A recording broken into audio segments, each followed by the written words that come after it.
नमस्कार। जवाब तो देना होगा। मैं आप सभी का स्वागत है। मैं हूं डॉक्टर अवधेश मिश्रा। छत्तीसगढ़ में खाकी या पूरे यूं कहा जाए कि खाकी की जिम्मेदारी होती है सामाजिक सौहार्द को बनाए रखना, कानून व्यवस्था को लागू करना और अपराध पे अंकुश लगाना, नियंत्रण करना। मगर छत्तीसगढ़ की खाकी पिछले कुछ दिनों से बदनाम हो रही है। खाकी पे बेहद ही गंभीर दाग लग रहे हैं, बेहद ही बड़े आरोप लग रहे हैं। चाहे आईपीएस स्तर के हो या फिर आरक्षक स्तर के, कोई भी इस दाग और इस आरोपों से बच नहीं पाया। ताजा मामला छत्तीसगढ़ के वरिष्ठ आईपीएस रतनलाल डांगी के खिलाफ एक महिला नहीं, एक एसआई की पत्नी ने शारीरिक, मानसिक और आर्थिक शोषण का गंभीर आरोप लगाया। वो भी एक दो नहीं बल्कि पिछले 7 सालों से आरोप में कहा गया कि 7 सालों से रतनलाल डांगी ये शोषण करते आए हैं, प्रताड़ित करते आए हैं। उलट इसके रतनलाल डांगी ने भी अपने अधिकारियों को, आला अधिकारियों को इस बात की लिखित सूचना दी कि उक्त महिला के द्वारा ब्लैकमेल किया जा रहा है। लगभग 12 बिंदुओं के पत्र में उन्होंने पूरी जानकारी देते हुए आला अधिकारियों को इसका जवाब दिया है। एक तरह से पूरे मामले को गंभीरता से लेते हुए विभाग ने, सरकार ने जांच कमेटी बनाई। 2 आईपीएस अधिकारियों की मौजूदगी में, उनकी निगरानी में, उनकी अध्यक्षता में जांच कमेटी का गठन किया गया, जो जांच करके रिपोर्ट सौंपेगी। अब सवाल यह है कि आखिरकार खाकी पे ही जब दाग लगे तो जनता किससे विश्वास और किससे आस करे। इसी गंभीर विषय पे करेंगे चर्चा, लेकिन उससे पहले देख लीजिए ये खास रिपोर्ट। छत्तीसगढ़ अपनी रजत जयंती के जश्न की तैयारी में है। 25 साल के इस सफर में प्रदेश ने तरक्की के कई पड़ाव छुए हैं, लेकिन इन खुशियों के बीच पुलिस महकमे पर उठ रहे सवाल एक कड़वी सच्चाई की याद दिला रहे हैं। राज्य के सीनियर आईपीएस अधिकारी रतनलाल डांगी पर गंभीर आरोपों ने पुलिस की साख पर सीधा प्रहार किया है। जांच शुरू हो चुकी है, लेकिन इसके साथ ही दुर्ग से चौंका देने वाला मामला सामने आया, जहां क्राइम ब्रांच टीम पर चोरी जैसे संगीन आरोप लगे और कार्रवाई भी हुई। पहले भी वर्दी की गरिमा पर ऐसे दाग लग चुके हैं और हैरानी की बात यह है कि संदेह का दायरा बड़े बड़े अफसरों तक जा पहुंचा है। 2003 बैच के आईपीएस अधिकारी रतनलाल डांगी पर कई गंभीर आरोप, डीजीपी से हुई शिकायत। एसआई की पत्नी का आरोप, 7 साल से आईपीएस डांगी कर रहे हैं शारीरिक और मानसिक प्रताड़ित। आईपीएस डांगी बोले महिला कर रही ब्लैकमेल, उच्च अधिकारियों तक पहले ही पहुंचा दी जानकारी।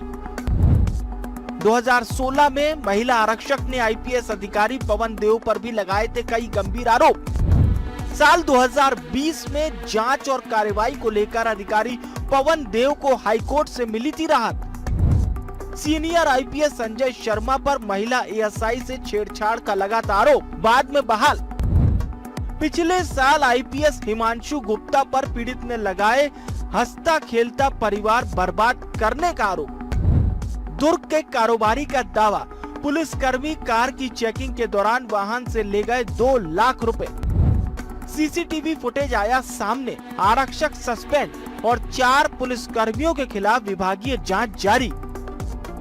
छत्तीसगढ़ में आईपीएस अधिकारी पर गंभीर आरोप लगने के बाद सियासी खलबली भी मची हुई है।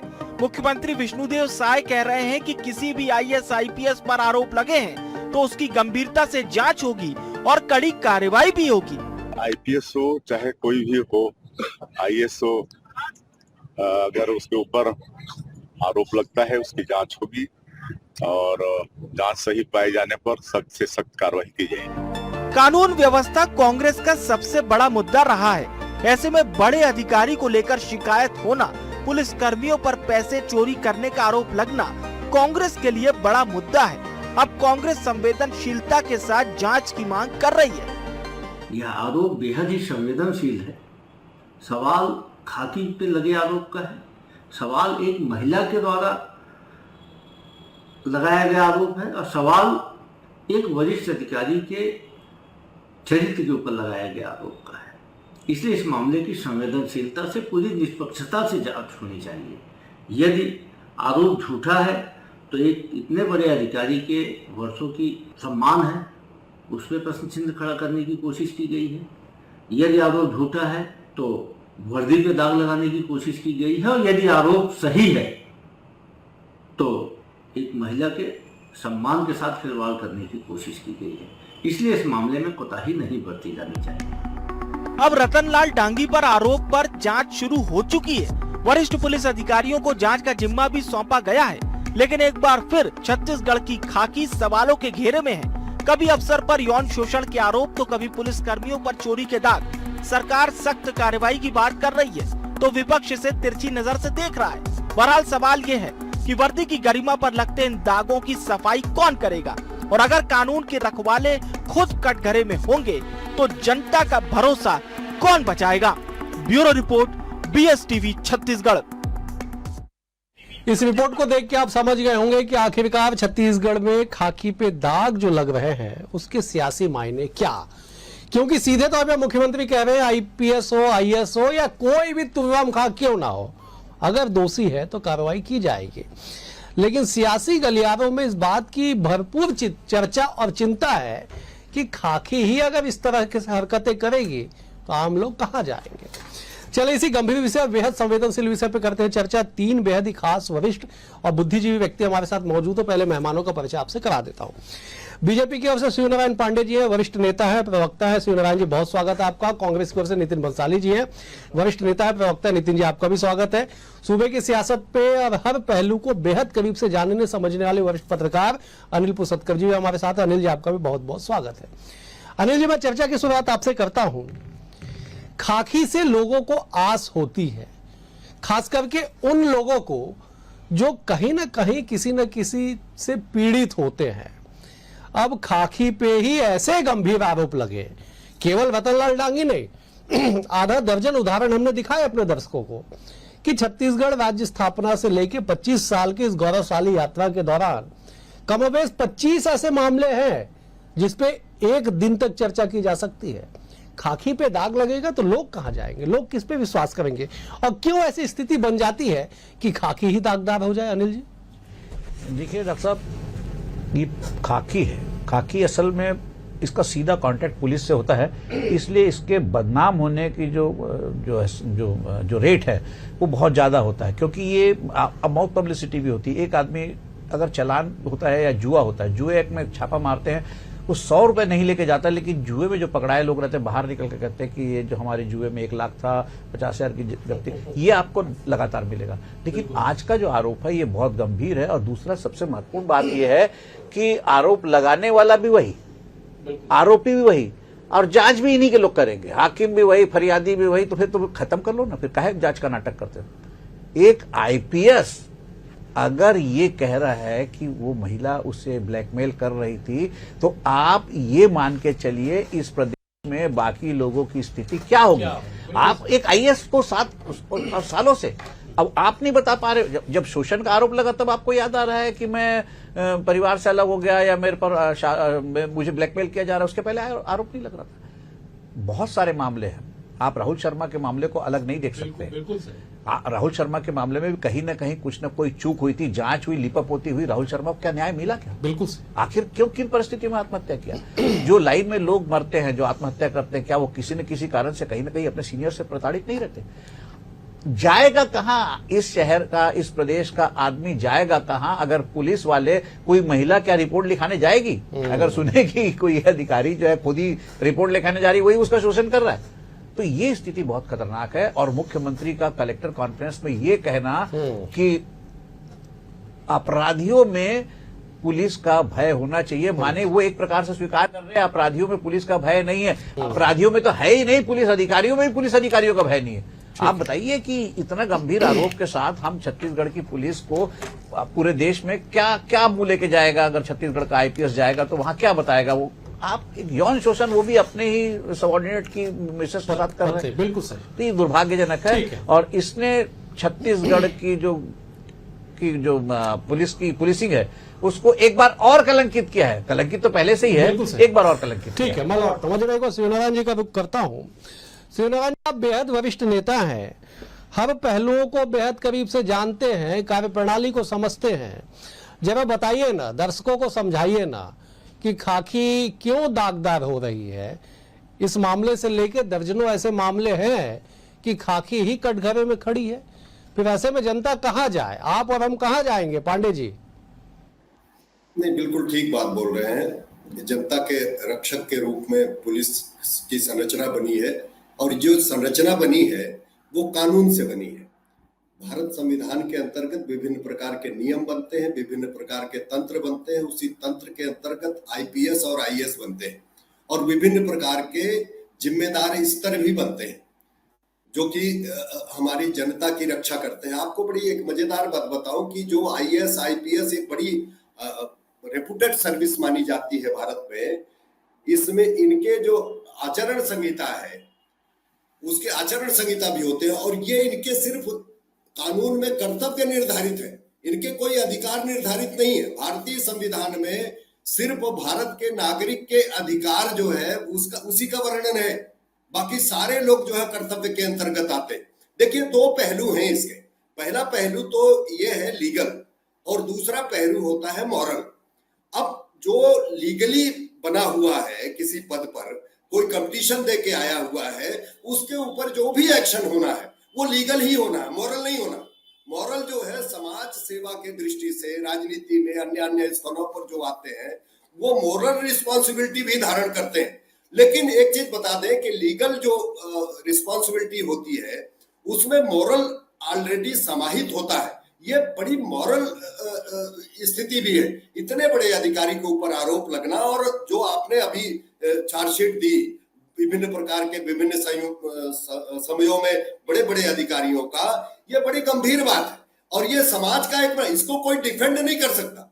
और मैं तो कहता हूं कि लीगली मॉरली समाज से निकलते हैं लोग, समाज की संरचना किस प्रकार की है और ये जो है इतने पढ़े लिखे लोग होते हैं, इतने हाईली क्वालिफाइड होते हैं, कोई आज उनका अपॉइंटमेंट नहीं हुआ, वरिष्ठ लोग हैं और इनको किसी तरह से डिफेंड नहीं किया जा सकता। लेकिन इनका जो देख रेख है, इनका जो पनिशमेंट है, इनकी जो इनके साथ व्यवहार है वो लीगल ही हो सकता है। ये शासन की भी मजबूरी होती है, कोई भी मुख्यमंत्री रहे प्रधानमंत्री रहे उसको लीगल ही एक्शन कर सकता है और पूरी पारदर्शी। ये बात बड़ी महत्वपूर्ण आपने कही कि इसको जनता आखिर जाए कहां।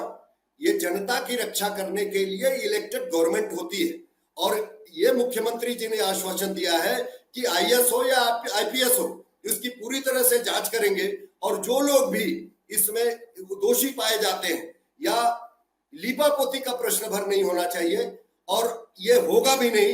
ये विष्णुदेव जी ने बिल्कुल, हमारे मुख्यमंत्री ने स्पष्ट कर दिया है, अगर किसी तरह से कोई भी जांच में प्रमाणित पाया जाएगा तो ऐसी स्थिति में जो लीगल एक्शन है उसके ऊपर लिया जाएगा।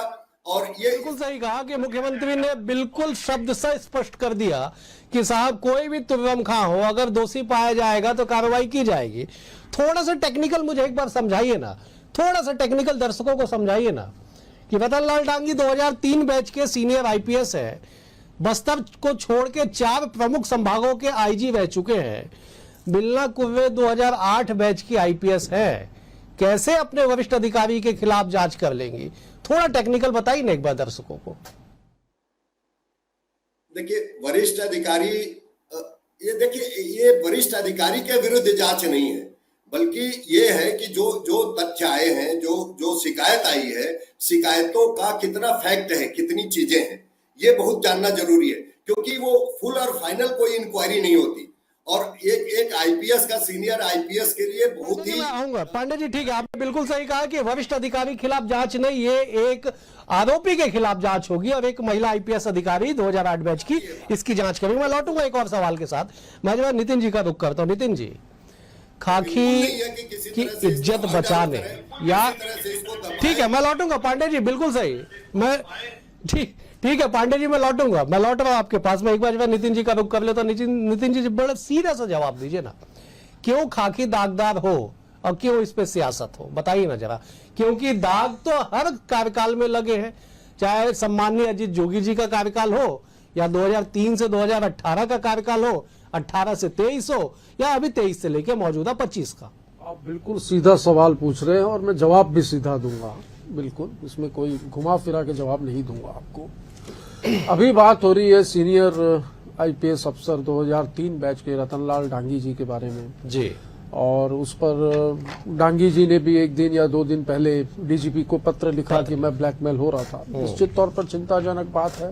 बिल्कुल उस महिला ने भी जो आरोप लगाया सब इंस्पेक्टर की पत्नी ने कि डांगी साहब जो है उनके साथ शारीरिक प्रताड़ना करते थे या जो भी आरोप लगाए हैं, और डांगी जी का ये कहना है कि वो मुझे ब्लैकमेल कर रही थी। बिल्कुल। तो मुझे ऐसा लगता है कि जांच दोनों पत्रों पे होनी चाहिए, और जांच के लिए जो टीम बनी है उस टीम के लिए भी मैं थोड़ा सा पर्सनली कहूं या अपनी पार्टी की तरफ से कहूं तो मैं आश्वासित नहीं हूं, क्योंकि आई थिंक 2001 बैच के हैं आनंद छाबड़ा जी, और जो एक और आईपीएस है वो 2008 बैच की हैं। तो इसमें एक वरिष्ठ सीनियर आईएएस को भी रखना था या कोई सीनियर रिटायर्ड जज के उसमें कमेटी बना देते तो मुझे लगता है ज्यादा अच्छे से जांच होती। और दूसरी एक बात और है कि लगातार इसके पहले भी पुलिस अधिकारियों के खिलाफ जो है वो बिल्कुल सही, आईएएस के खिलाफ, डिप्टी कलेक्टर के खिलाफ, आईपीएस के खिलाफ बहुत सी शिकायतें मिली हैं। उन शिकायतों के बाद जांच होती है, जांच के बाद क्या कार्रवाई हुई और जांच रिपोर्ट जो है वो सार्वजनिक नहीं होती। तो इस पे मैं ये मांग करूंगा प्रदेश शासन से कि आपने कमेटी बना दी, कमेटी में आप एक अच्छे सीनियर आईएएस को भी रखिए और कोई रिटायर्ड जज हो या कोई ऐसे व्यक्ति हो सम्मानजनक पद पे तो उनको रखिए, तो थोड़ा निष्पक्ष जांच होगी ऐसा मुझे लगता है। और साथ ही मैं दोनों पक्षों के मतलब सुना जाए ये भी मैं इस पर गौर फरमाऊंगा, क्योंकि कई दफे ऐसी चीजें भी होती हैं अवधेश भाई, जैसे मी टू करके काफी एक वो अभियान टाइप का छिड़ा था, 10-10, 20-20 साल बाद भी आरोप लगते थे। तो यहाँ पे दो चीजें संदेहास्पद हैं। एक तो उस महिला ने 7 साल बाद ऐसा किया, शिकायत की, और दूसरा डांगी साहब ने, रतन लाल डांगी जी ने इसकी शिकायत अभी क्यों की जब वो इतने प्रताड़ित थे, इतने सीनियर हैं। ठीक है। तो प्रदेश में यदि पुलिस सुरक्षित नहीं है तो कौन सुरक्षित? ठीक है, मैं लौट रहा हूं। मैं कुछ बातें और बताना चाहता हूं, जी, तो आप बताइए। मुझे सेकंड राउंड में मौका दीजिएगा। ठीक है, बिल्कुल। मैंने अनिल जी का रुका। अनिल जी, एक चीज समझ नहीं आ रही साहब, आपने बिल्कुल सही कहा कि भाई कैसे विश्वास करे, कैसे लोग जाए। कोई पहला मामला नहीं है, 2 दिन पहले ही पुलिस जांच करती है और आरोप लगता है कि साहब 2 लाख रुपए कार से निकाल के ले गए, 4 लोगों को सस्पेंड कर दिया जाता है। दुर्ग एसपी के पत्र पे रायपुर एसपी सस्पेंड कर देते। सवाल विश्वसनीयता का है ना, जिस खाकी की जिम्मेदारी, जिस खाकी की धमक होनी चाहिए वो खाकी दागदार हो रही है, तो आपका मेरा आम जनता का विश्वास कैसे बढ़ेगा? अब मैं जब पीड़ित होऊंगा किसके पास जाऊंगा साहब? मेरा सब बिल्कुल सही कह रहे हैं। देखिए, एक समय होता था जब खाकी जो पुलिस वाले हैं वो हाफ पैंट पहनते थे। बिल्कुल सर। रायपुर शहर में उस समय बहुत बड़े बड़े गुंडे बदमाश हुआ करते थे। 3 सिपाही होते थे रायपुर पुलिस में। मैं उन पुलिस वालों को नाम ले देता हूँ। वो एक तो स्वर्गीय हो गए हैं गिरजा शंकर ओझा, एक थे मोतीलाल और एक थे साधु सिंह। ये साइकिल में अगर निकलते थे तो गुंडे बदमाश इलाका छोड़ के भाग जाते थे, इतना खौफ होता था वर्दी का, हाफ पैंट का। बिल्कुल। आज आप फुल पैंट पहन रहे हो, टी शर्ट पहन रहे हो, वो साइकिल में निकलते थे। आप आज होंडा छोड़ दीजिए, बुलेट छोड़ दीजिए, आप जिप्सी में निकल रहे हो, जीप में निकल रहे हो, रेबन का चश्मा पहन रहे हो, और आपके ऊपर जो है कोई लफंगा जो है गाड़ी चढ़ा दे रहा है, आपके सिपाही की टांग तोड़ दे रहा है। बिल्कुल। आप दुर्ग में एक चेकिंग कर रहे हैं, वो एक आरक्षक को कुचल दिए। तो आपकी स्थिति ये हो गई है कि पुलिस पे जितना भय पुलिस का अपराधियों होना चाहिए था, अपराधियों का उससे ज्यादा भय पुलिस पर है। फिर सबसे बड़ी बात यह है कि मैंने भी कहा, अब नितिन ने भी कहा कि हाकिम भी वही, फरियादी भी वही, अब फैसला भी आप दोगे। अरे तो फिर जांच का क्या होगा? राहुल शर्मा की जांच का क्या हुआ? देखिए, मैं यहाँ पे किसी के फेवर की बात नहीं कर रहा हूँ। जीपी सिंह के साथ आपने क्या किया, अब बाद में क्या हुआ? आपने तो उनको टर्मिनेट तक कर दिया, फिर वो आगे कोर्ट से जीत के। तो या तो आप गलत थे या जीपी सिंह गलत था। तो एक इतने बड़े बड़े अफसरों को आप इस तरह से अगर पॉलिटिकली जो अगर वो ट्रिगर होंगे तो क्या होगा? और दूसरी बात, मुख्यमंत्री कह रहे हैं कि हम इनको छोड़ेंगे नहीं। अरे आपके हाथ में है ही नहीं, आप ज्यादा से ज्यादा जांच कर सकते हो, सिफारिश कर सकते हो, जो कुछ होगा। ये भारतीय प्रशासनिक सेवा के अफसर है और ये इनके खिलाफ भारत शासन कार्रवाई करेगा।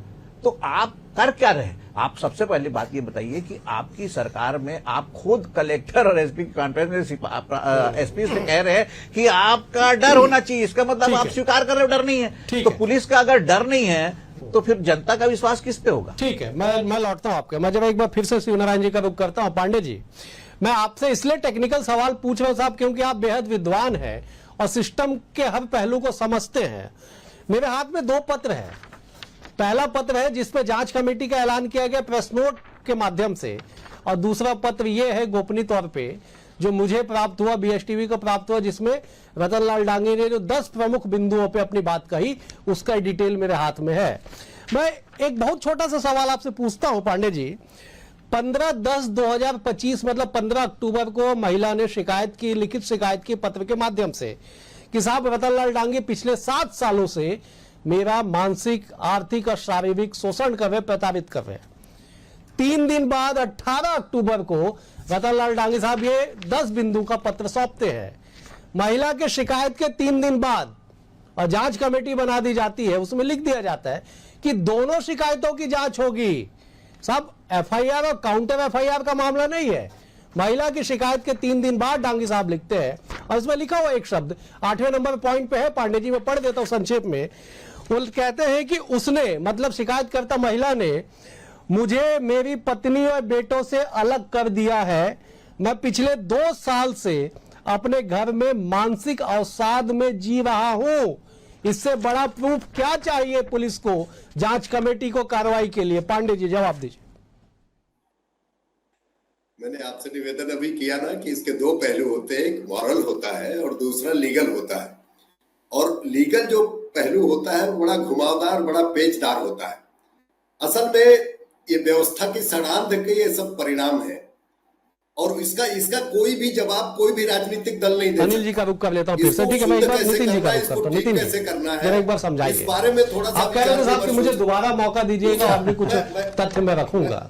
जरा ये भी बताइएगा, इतिहास और छत्तीसगढ़ की जनता कैसे भूल जाए कि पुलिस के अफसर पर डकैती का आरोप लगता है, प्रूफ होता है और वॉलंटरी रिटायरमेंट दे दिया जाता है इसी छत्तीसगढ़ में, इसी राजधानी रायपुर में।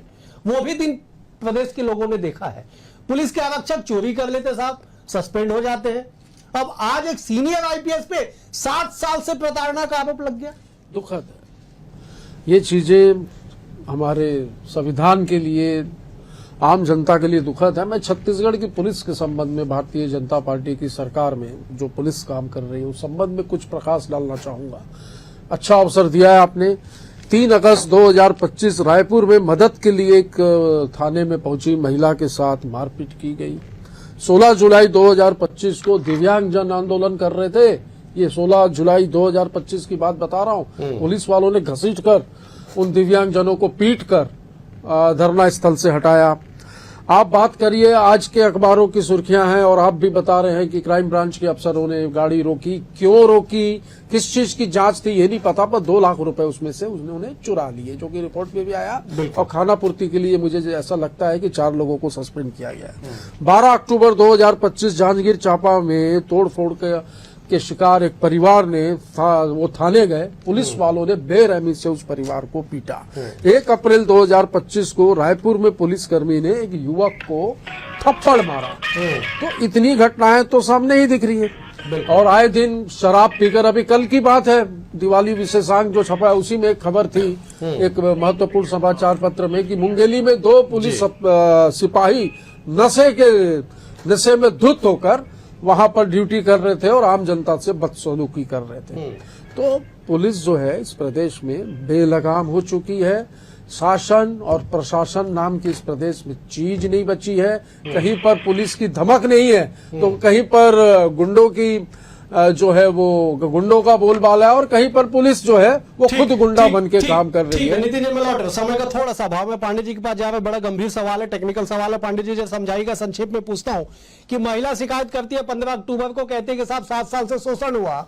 डांगी साहब 10 बिंदुओं का प्रमुख तौर पे पत्र सौंपते 18 अक्टूबर को महिला की शिकायत के 3 दिन बाद।